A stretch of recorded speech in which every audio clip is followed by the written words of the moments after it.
Hi, I'm Jamie Spencer from the Hunks, and you're watching Entertainment Focus. How are you today, Jamie? I'm not too bad, yourself? Not bad, thank you. Good, nice day. Lovely day, can't complain. So if it was raining, I'd probably be a little bit upset and cold. Yeah.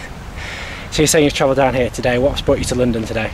Today I've come to London to do an interview with yourself, and I've also got a personal appearance in a club in Essex tonight. Looking forward to it? Yes and no. A bit anxious. I don't know what we're actually going to be doing tonight because I've not read the itinerary, if I'm honest, so I'll have to read it later and find out what's happening. Have you experienced an Essex girl yet? Not yet. I'm looking forward to it though. I'm also playing in Burnley Soccer 6 with the Only Ways Essex on Sunday, so I'll experience them properly, I'd imagine. I imagine it's a lot of screaming and very forward girls, maybe. That's what I've been told. That's what I've been told the perception of an Essex girl is. So, but I'll let you know. I'll write it in. So, of course, the Hunks has just been on Sky Living. Tell us a bit about the show for those that may not have seen it. Right, the Hunks. Where to start? Basically, 10 guys put in a penthouse in UK. Filmed last summer, and the idea of the show is to basically give women an insight into what makes men tick, and to actually see how we react when we're thrown into a situation that's different and that we're not used to, and how we bond with new people. So yeah, it's like a fly on the wall social experiment, you could say. So how did you come to get involved with it? The reason I got involved in the Hunks was I'd literally just left the army and I needed something to do for the summer. So my friend suggested a site called Star Now. So I joined it, and within 2 days they did ask me to come for a casting, and went for the casting, got the phone call and got the part. And I think 2 days after that I was in UK. So yeah, that's how I personally got involved. And how did you find the experience? At first it was quite overwhelming because it's something, going from the armed forces to being filmed 24/7, it's quite daunting really, because you don't know where to look, and you're really thinking about what you're saying. So at first it was quite daunting, but then when you get used to your surroundings and the cameras, and you start to relax a bit more, and that's when you start enjoying the experience a lot more. But overall it was a really good experience. And how did you find the other guys you're in the house with? 10 completely different characters, which obviously is what they picked for a reason. What was bizarre about the show is that we all actually really got on, or tolerated each other, should I say, would be a better word. So yeah, in all we got on, and the guys weren't too bad, but I think if it'd been a bit longer, that's when maybe people's tolerance levels drop a bit, and you would have seen true colours and maybe a bit more arguments coming on. And did you form any good friendships in there, would you say? While I was in the house, I formed a couple of really good friendships with Sam Grant, who was a student, so quite chilled out, and it was very new to him as well. So we got on quite well just because we had that common ground, that we were brand new to the industry. And while I was in the house, I got on quite well with Mark Bergen as well, because I was sharing a room with him, and a guy called Dom, who was the only guy in the house. So we saw you at Thriller, as I was saying to you before we did this interview, and you all seem to get on really, really well. You seem to be quite a rowdy bunch together, but you seem to be able to have quite a laugh together. I mean, has it been quite fun having that massive group of lads you can just go out and have a laugh with? Yeah, I mean, like we're at Thriller, because we are doing some appearances together now, it's quite refreshing that we haven't seen each other for a while. So when we see each other, like at Thriller, it's like having a catch up with old uni mates, for example. So it's more of catching up, and because you're not with each other all the time, maybe that's why we seem to get on better, and we can enjoy each other's company a lot more. So yeah, when we go out, we cause a bit of chaos. And have you been watching the show yourself whilst it's been on? I've watched every episode only once, and only because I wanted to see how they portrayed me and how they edited me. So that's the only reason I watched it. But if I'm honest, I don't actually like watching myself on TV, because you don't know how you, as a person, react to if someone asks you a question and your facial expressions until you actually watch it on camera. And were you pleased with how you ended up being portrayed? I think all in all, most of the things that they showed on the programme regarding myself, I'd like to think I was quite natural and true to myself. So yeah, I was pretty happy the way I was portrayed. There's a couple of scenes that I was a bit like, oh no, they've edited that completely wrong. But oh well, it's down to them at the end of the day. That's what they think is going to make good viewing, and apparently it did. And for the show, you did quite a lot of press and promotion, which involved most of you taking your kit off. Yeah. Had you have any reservations about that, or were you just kind of quite gung ho and let's do it? I mean, given the nature of the beast and the title of the programme, the Hunks, people are automatically going to think, you know, good-looking guys with torsos.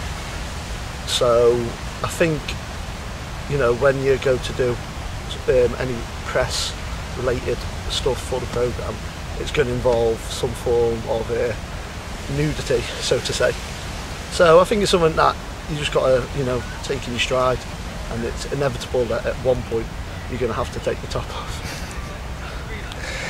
And just going back to, you know, originally appearing in the series and things, was there any reservations that you had about getting involved with it, or did you just think it was a great opportunity for you? I mean, to me, the way they sold the programme, what they said to me was, how would you fancy spending a month in UK, get paid for it, live in a penthouse apartment, get to go surfing and do loads of great activities, and go out? What single lad wouldn't say no to that? So straight away I was like, yeah, I'm up for it, and the fact that I had a good time and enjoyed it, I've got no regrets of doing it whatsoever. And is there anything that made you do in the show that you were a little bit uncomfortable about, or you just take a carefree attitude to it? Generally, as a person, you know, I am quite laid back, and I am, you know, I'll try most things once. So most things, you know, I was kind of like, yeah, let's just get on with it, do it. I'm here for a reason, so they're obviously giving us tasks, so to say, for a reason. There was a couple of things that I was a bit hesitant, but, you know, you just got to get on with it. And have you been teased by your friends? I mean, my mates back home, not teased that much, but I mean, the lads that I used to work with in the army, I've had a bit of stick off them about some of the stuff I've done, but most of it they've been kind of like, oh Jay, cool, you know, actually doing something, and good effort. And what kind of attention have you had since the programme's been on? What's that been like?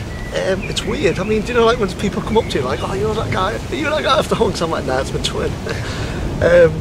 But yeah, you get a lot of people coming up asking for photos and autographs, which is very bizarre, because what, you know what I mean, I don't feel like I've done anything to be deemed worthy of giving someone my autograph. All I've done is a programme, but that's a bit bizarre and surreal, and I still get embarrassed when like people are like, oh, you're from the Hunks, we love the programme, which is good that they come up and recognise you.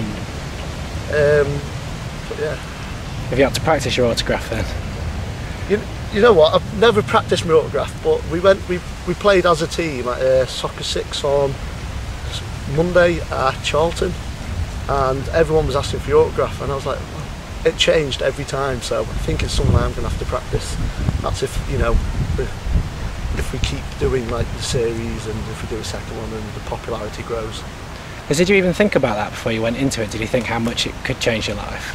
I didn't think about it 1 minute, because my plan was to go in there for the summer, and then I had a job lined up in America, but circumstances changed, and job in America, you know, I lost it. So now I'm thinking about it, but at the time I didn't even think about it a bit. So what's coming up next for you? I was reading on Facebook, are you starting is it like a butler company or something? Was it corporate?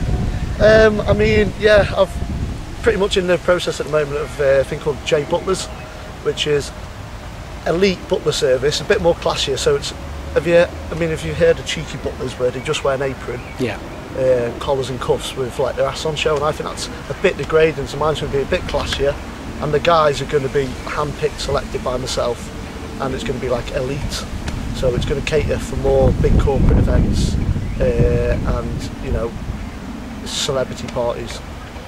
And are you going to get any of the other hunks involved? Honestly, no. Maybe Mark, because he's not got a bad torso, but at the moment the others aren't quite cutting the mustard, unfortunately. The six-packs aren't there. If the six-packs were there, I'd probably give them the job, but they need to get in the gym a bit more. Well, maybe you should pitch that back to Sky, you know, Hunks boot camp, get them into shape. You know what, Should we do that? I'll say it was your idea, but you can get all the credit. I can go 50-50. You were in the show. Sounds like a good idea. So what else are you doing this year? What else is coming up for you? I've got a couple of things that I've had a couple of offers come in, which at the moment I can't talk too much about. But they may see me going back to my roots. That's all I'll say. So you may see me going back to what I used to do. That's all I can say really. Hunk in the army? Well, you just have to watch this space, as they say. But there's a couple of offers floating around, and I'm in talks with some people at the moment about certain contracts and ideas. Because what's your plan now? Is it to try and stay kind of in the media and to look for more television and publicity deals, or are you going to maybe just go back and just do the butler thing and go behind the scenes again? I mean, I'm at this moment in time, it's quite open. I mean, there's talks of maybe a second series of the Hunks. Whether they use the same guys or not is a different thing. Hopefully they will, and hopefully they go somewhere like, I don't know, Port of Banús. There's also, like I say, I'm in talks with a couple of different companies at the moment about different programmes that they may be interested in using me for. But to be honest, I'm kind of missing the army life. So I'll maybe give it a year or so, obviously run my J Butlers, and then if I'm not fully happy, I'll just go back in the army.